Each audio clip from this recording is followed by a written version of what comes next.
Next हमारा जो अभी का टॉपिक है that is salt march and CDM. ठीक है, सीडीएम मूवमेंट मीन टू से सिविल डिसओबे मूवमेंट। तो हुआ क्या था, 31 जनवरी 1930 में महात्मा गांधी ने ठीक है एक लेटर लिखी वाइस रॉय इरविन को। उन्होंने उस लेटर में 11 डिमांड्स अपनी आगे रखी वाइस रॉय के आगे। ठीक है, और उन डिमांड्स में जो दो मेन डिमांड थी, ठीक है, उसका मेन मतलब क्या था, एक तो साल्ट टैक्स था कि हम लोग साल्ट टैक्स नहीं पे करना चाहते, और दूसरा लैंड रेवेन्यू था। तो वाइस राय ने ये जो दोनों मेन मतलब की डिमांड थी ना, इनको मानने से मना कर दिया। ठीक है, वाइस राय ने रिजेक्ट कर दिया। इसके बाद क्या हुआ, गांधी जी ने ठीक है आफ्टर लगभग 3 मंथ या 2.5 मंथ 11 मार्च 1930 में इरविन को एक वार्निंग लिखी कि अब हमारी डिमांड्स को फुलफ़िल कर दो। अगर डिमांड्स फुलफ़िल नहीं करोगे तो जो कांग्रेस पार्टी है ना, वो एक सीडीएम मूवमेंट को लॉन्च करने जा रही है। अब सीडीएम मूवमेंट की यहीं से स्टार्टिंग होती है। तो इस मूवमेंट के लिए मतलब कि सिविल डिसओबे मूवमेंट का मतलब क्या था कि जो रूल रेगुलेशन गवर्नमेंट बना रही है उसको हमने नहीं मानना। ठीक है, इसके लिए गांधी जी ने सबसे पहले साल्ट को चूज़ किया। अब साल्ट को चूज़ क्यों किया, साल्ट एक ऐसा प्रोडक्ट है जिसको सभी लोग यूज़ करते हैं, चाहे वो पुअर क्लास हो, चाहे वो मिडिल क्लास हो, चाहे वो रिचर क्लास हो। और उस टाइम पे ना साल्ट प्रोडक्शन के लिए गवर्नमेंट की मोनोपोली होती थी, मतलब कि सिर्फ सरकार ही नमक बना सकती है और कोई भी बंदा नहीं बना सकता। लेकिन गांधी जी का मानना क्या था कि जो नमक है ये हमें भगवान दे रहा है, समंदर से निकलता है, इसके ऊपर गवर्नमेंट का कंट्रोल नहीं होना चाहिए। तो सीडीएम मूवमेंट का मतलब क्या था कि नॉट ओबे गवर्नमेंट लॉज। तो क्या हुआ, गांधी जी ने डांडी मार्च जो है वो शुरू की। डांडी मार्च कहाँ से शुरू हुई थी, साबरमती से लेके डांडी तक। इसको डांडी मार्च क्यों बोलते हैं, क्योंकि ख़त्म हुई है डांडी में जाके, प्लेस का नेम है। साबरमती से ये शुरू हुई थी। ये इसमें मतलब कि इस मार्च में ना गांधी जी ने 390 किलोमीटर का डिस्टेंस कवर किया था, मीन टू से 240 माइल्स का डिस्टेंस इन्होंने कवर किया था। और ये जो डांडी मार्च है उस मार्च में इनके 78 ट्रस्टेड वॉलंटियर इनके साथ थे। ठीक है, फिर इन्होंने क्या किया, 6 अप्रैल को ये जब डांडी पहुँचे तो वहाँ पे जाके गांधी जी ने पानी को उबाला, बॉयल किया, नमक बना के दिखा दिया और लोगों को ब्रेक करके दिखा दिया। लोगों की एक एग्जांपल सेट कर दी कि ऐसे आप लोग भी कर सकते हो। नाउ क्वेश्चन इज़ कि सीडीएम और एनसीएम मूवमेंट में क्या डिफरेंस है। देखिए, एनसीएम मूवमेंट में क्या था कि हमने सरकार के साथ कोऑपरेट नहीं करना, लेकिन सीडीएम में क्या था, ये उससे थोड़ा सा अपग्रेडेड था कि हमने कोऑपरेट भी नहीं करना और उनके बनाए हुए रूल रेगुलेशन को तोड़ के भी दिखाना है, लेकिन तोड़ना शांति के साथ ही है। एग्जाम्पल क्या हुई थी, जैसे गांधी जी ने इंडिया के अलग अलग पार्ट में, गांधी जी को फॉलो करने के लिए इंडिया के अलग अलग पार्ट में लोगों ने साल्ट की प्रोडक्शन की और मतलब कि ये कोऑपरेट भी नहीं किया और जो गवर्नमेंट के लोग हैं उसको ब्रेक भी करके दिखा दिया। ठीक है, इसके बिना फिर मतलब कि जो सीडीएम मूवमेंट थी उसमें क्या बोला गया था कि कोई भी बंदा फॉरनर क्लोथ नहीं पहनेगा, कोई भी बंदा लिक्विड शॉप्स पे नहीं जाएगा। ठीक है, जो पीसेंट्स थे उन्होंने रिफ्यूज़ कर दिया था चौकीदारी टैक्स पे करने के लिए। जो फॉरेस्ट के पीपल थे उन्होंने फॉरेस्ट लोगों को ब्रेक किया। कैसे ब्रेक कर दिया, उन्होंने जो फ्यूल वुड था उसको कलेक्ट करना शुरू कर दिया, अपने कैटल्स को ग्रेजिंग करवानी शुरू कर दी, जो रिजर्व फॉरेस्ट वगैरह अंग्रेजों ने बनवाए थे। ठीक है, अब इस चीज़ के ऊपर जो अंग्रेज है, जो सरकार है, वो तो आग बुबूला होगी। उसका रिएक्शन क्या था, उसने अरेस्ट करना शुरू कर दिया, कांग्रेस के लीडर को अरेस्ट करना शुरू कर दिया। अब्दुल गफर खान ये बहुत ही बच्चे ग्रेट लीडर था, इसके बारे में आप कभी हिस्ट्री पढ़ना, बहुत ही ग्रेट लीडर था ये। ठीक है, इसको भी अरेस्ट कर लिया गया, गांधी जी को भी पकड़ लिया गया। ठीक है, जब इन ऐसे अच्छे अच्छे लीडर्स को पुलिस ने अरेस्ट कर दिया तो लोगों का रिएक्ट क्या था, लोगों ने अटैक करना शुरू कर दिया। लोगों ने पुलिस फोर्स के ऊपर अटैक किया, म्यूनिसिपल बिल्डिंग्स के ऊपर अटैक करना शुरू कर दिया, रेलवे को निशाना बनाना शुरू कर दिया, कोर्ट्स वगैरह पे जो है वहाँ पे अटैक करना शुरू कर दिया। अब जब पुलिस का पहले मतलब कि रिएक्शन था, फिर लोगों का रिएक्शन था, तो पुलिस को लगा हमारी इंसल्ट हो रही है, गवर्नमेंट को लगा। तो इसके बाद गवर्नमेंट का रिएक्शन क्या आया, गवर्नमेंट का फिर से रिएक्शन आया कि उसने बच्चों की पिटाई करनी शुरू कर दी, वुमेन को मारना पीटना शुरू कर दिया, इनोसेंट लोग हैं उनको मारना करना शुरू कर दिया। 1 लाख से भी ज़्यादा लोगों को अरेस्ट कर लिया, जेल में बंद कर दिया। तो रिजल्ट क्या निकला, वहीं से वो सारा कुछ ख़राब हो गया। गांधी जी ने क्या बोला था कि वॉयलेंस क्रिएट नहीं होने देनी, लेकिन ये वॉयलेंस ही तो क्रिएट हो रही है। तो सीडीएम 1 स्टार्ट हुआ था 1931 मार्च में और ये ख़त्म हो गया मार्च 1931 में, बल्कि पूरे 1 ईयर के टाइम पीरियड के अंदर अंदर ये जो सीडीएम 1 मूवमेंट था हमारा ये ख़त्म हो गया, बंद हो गया। फिर इसी के बाद जो एक क्वेश्चन आता है एग्जाम में, काफ़ी पूछा जाता है कि गांधी जी इरविन पैक्ट, इसके बारे में आप क्या जानते हो, ठीक है। देखिए 5 मार्च 1931 को क्या हुआ था, गांधी जी को लंदन में बुलाया गया एक राउंड टेबल कॉन्फ्रेंस के लिए। वहाँ पे कुछ ब्रिटिश के लीडर थे और हमारे इंडिया की तरफ से गांधी जी लीडर थे, ठीक है। वहाँ पे क्या हुआ कि उन्होंने पूछा कि गांधी जी के बताइए आप क्या चाहते हो, ठीक है। तो गांधी जी ने क्या किया, गांधी जी ने अपनी तरफ से, अपने देश के लोगों की तरफ से कुछ डिमांड्स वहाँ के लीडर्स के सामने रखी, ठीक है। लेकिन उनकी जो डिमांड्स हैं उनको ये मतलब कि इस मीटिंग में ना जो ब्रिटिश गवर्नमेंट थी उन्होंने बिल्कुल भी एग्री नहीं किया, उन्होंने इसको सिरे से खारिज कर दिया।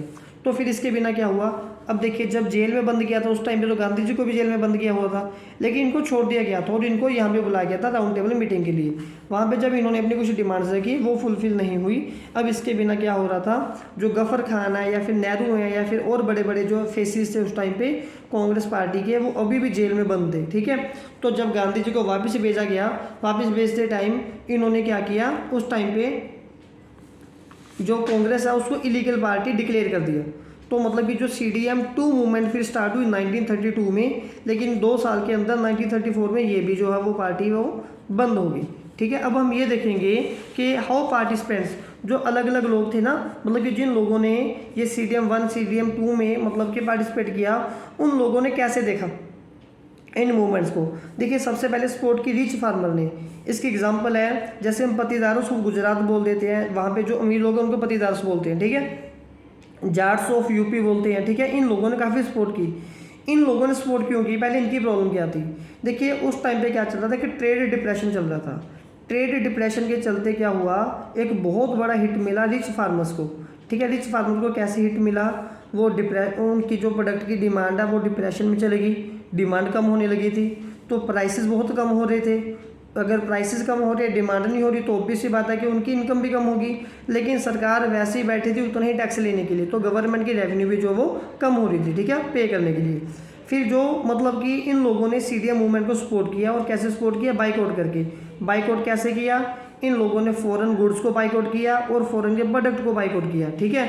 लेकिन जब CDM मूवमेंट है ना वो 1931 में बंद हो गया, मतलब कि ये लोगों ने काफ़ी पूरे मतलब कि जो रिच फार्मर थे ना, इन्होंने बड़े जोश के साथ CDM मूवमेंट को सपोर्ट की थी, लेकिन इन लोगों से बिना पूछे CDM मूवमेंट बंद कर दी गई। तो बहुत सारे जो लोग हैं वो डिसपॉइंटेड हो गए, लोग बोले कि क्या हम ही बुरा बनाना था, तो अब ये लोग निराश हो गए।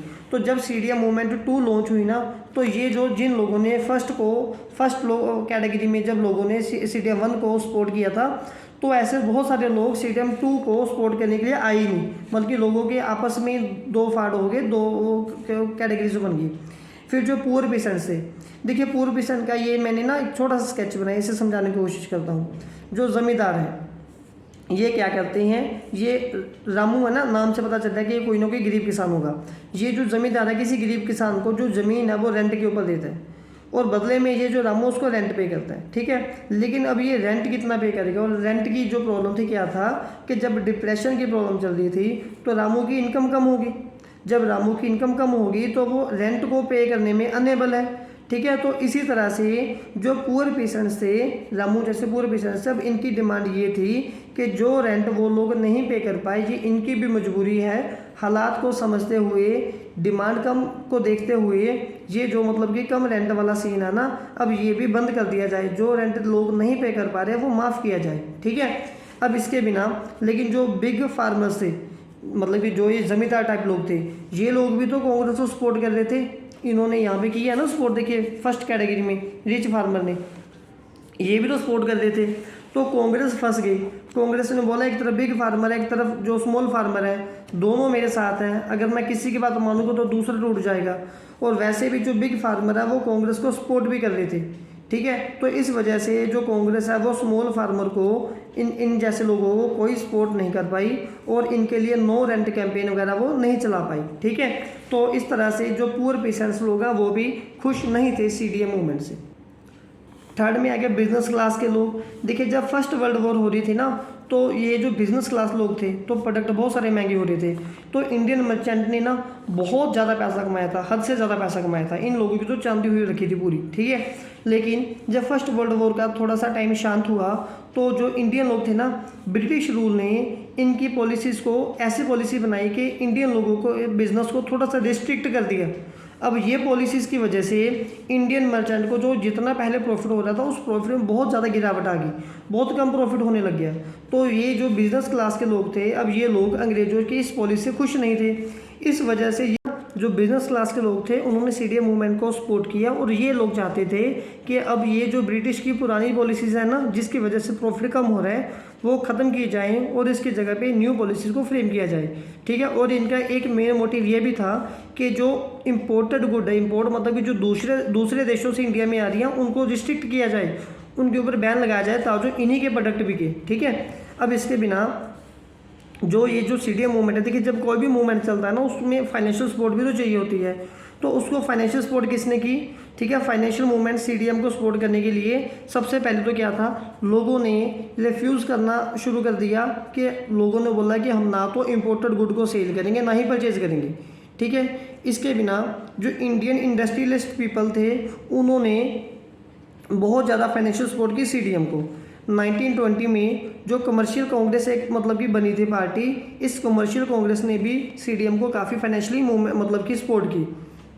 1927 में एक FICCI एक कम्युनिटी बनी थी जिसके दो मतलब कि बेसिकली जो लीडर थे। ठीक है। एक तो था पुरुषोत्तम दास ठाकुरदास और एक था हमारे पास ये GD बिरला। इन दोनों लोगों ने भी काफ़ी ज़्यादा सपोर्ट की हमारे सीडीएम मूवमेंट्स को।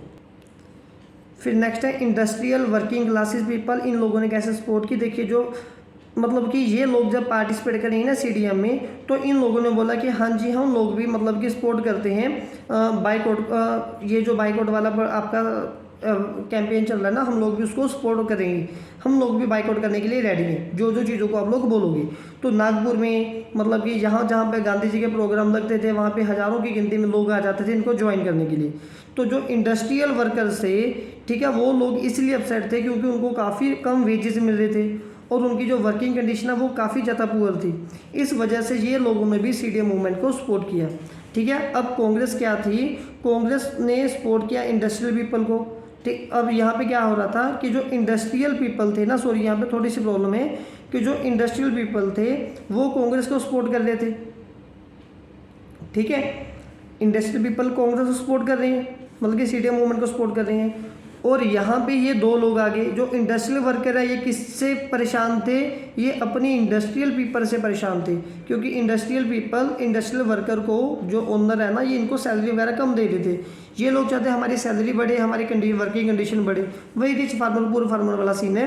तो कांग्रेस यहाँ पे फिर से दोनों तरफ में फंस गई। तो कांग्रेस ने यहाँ पे इंडियन वर्कर की कोई ज़्यादा मतलब कि ये जो सीडीएम मूवमेंट में ये सपोर्ट नहीं कर पाए। ठीक है। अब लास्ट पॉइंट है हमारे पास वुमेन सपोर्ट। देखिए गांधी जी को ना वुमेन ने भी बहुत ज़्यादा सपोर्ट दी। जहाँ जहाँ पे गांधी जी जाते थे उनके एक बुलाने पे बहुत सारी वुमेन, वो काफ़ी सारी गिनती में, हज़ारों की गिनती में इकट्ठी हो जाती थी और सुनने के लिए आते थे। ठीक है। और बहुत सारी वुमेन गांधी जी के लिए जेल में भी गई, उन्होंने प्रोटेस्ट मार्च में पार्टिसिपेट भी किया और उन्होंने नमक भी बनाया। ठीक है। अब हम ये जानेंगे कि ये जो प्रोडक्शन मतलब कि सीडीएम मूवमेंट चल रहा था इसकी लिमिटेशंस क्या है। मेरी फर्स्ट लिमिटेशन क्या है कि इसमें जो सभी सोशल जो ग्रुप्स है ना, ठीक है, उन्होंने एक्सेप्ट मतलब कि स्वराज को एक्सेप्ट कर लिया था। वो रेडी थे कि हम लोग स्वराज को बनाएंगे, लेकिन पार्टी तो सभी राज कर रही हैं। जो कांग्रेस है ना, उन्होंने दलित को या जो डिप्रेशन क्लास है मतलब कि जो माइनॉरिटीज़ हैं, ठीक है, जो बैकवर्ड कैटेगरीज है, उनको जो कांग्रेस है वो इग्नोर करते जा रही थी। ठीक है। और उन लोगों को ये लग रहा था कि यहाँ पे ना कि कंजर्वेटिव हिंदू क्लास सिस्टम बनने वाला है। ठीक है। तो मिड 1920 में क्या हुआ, बहुत सारे लोगों ने ना मतलब कि जब ज्वाइन किया था एक हिंदू महासभा को, तो उस टाइम पे जब हिंदू महासभा पार्टी बन गई तो उस पार्टी में ना हिंदू इश्यूज़ को उठाया गया, मुस्लिम इश्यूज़ को इग्नोर करना शुरू कर दिया। तो मोहम्मद अली जिन्ना थे जो भी प्रेजेंट पाकिस्तान के फाउंडर हैं, ठीक है, उन्होंने क्या डिमांड की? उन्होंने डिमांड की कि हमें आप लोगों के साथ रहना नहीं है, आप हमें हमारे डिफरेंट मुस्लिम कल्चर बना के दे दो। ठीक है जी। तो बच्चे ये जो सीडीएम मूवमेंट की लिमिटेशन थी, आई होप यहाँ तक का टॉपिक जो आपको क्लियर हुआ होगा।